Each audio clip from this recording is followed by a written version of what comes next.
طبعا انا بقالي كتير ما اتكلمتش عن العربيات ولا عن الجمارك ولا عن المبادره ولا الكلام ده، لان لسه ما فيش ابديت نزل جديد. ولكن انا عامل الفيديو ده النهارده عشان هديكوا شويه نصايح من ذهب لاي حد عايز ينزل عربيه من الامارات لمصر او من اي دوله خليجيه لمصر. بص يا باشا، قبل ما تسمع اي حد يقول لك هات عربيه من الخليج هتنزلها مصر ارخص، خليني اقول لك الحقيقه اللي محدش بيحب يسمعها.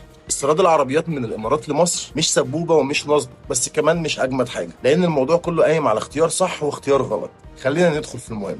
اول حاجه لازم تعرفها ان مفيش ثغره تخليك تدخل عربيه من غير جمارك، اللي يقول لك كده بيضحك عليك. بس في طرق ذكيه تخليك تدفع اقل خساره ممكنه، وكلها قانوني 100%. اكتر حاجه الجمارك في مصر بتهتم بيها مش سعر العربيه، الموتور وسعه الموتور، ودي اهم نقطه في الفيديو كله.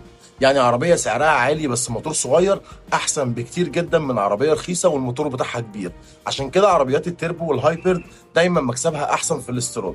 تاني نقطة بقى محدش بيركز فيها، سنة أول ترخيص مش سنة الموديل بس. في عربيات في الإمارات بتتباع زيرو بس متسجلة متأخر، وده ساعات بيفرق في التقييم الجمركي، مش دايما بس حصلت وبتحصل. تالت نقطة ودي مهمة جدا، الفاتورة. اوعى تفتكر انك لو كتبت سعر قليل هتضحك على الجمارك. الجمارك عندها تسعير استرشادي، بس الفاتوره الواقعيه بتحميك من تسعير اعلى من دماغهم.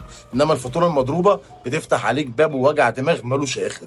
رابع حاجه، مش كل عربيه اماراتي تنفع في مصر. في عربيات اول ما بتنزل بتخسر في البيع لان السوق المصري مش متعود عليها. في عربيات اول ما تدخل بتتباع اسرع من الزيرو، ودي اللي تستاهل ان هي تتشحن من الامارات لمصر. خامس نقطه مهمه جدا، نقطه الشحن.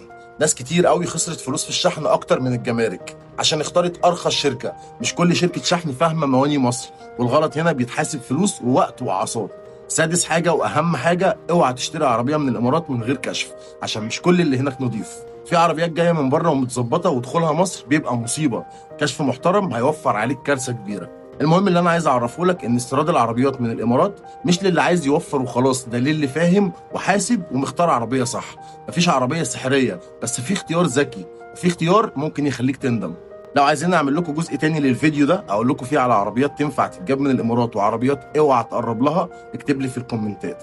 ولو عايز حسبه على عربيه معينه اكتب لي اسمها في الكومنتات وانا هقول لك على الحقيقه من غير اي حوارات.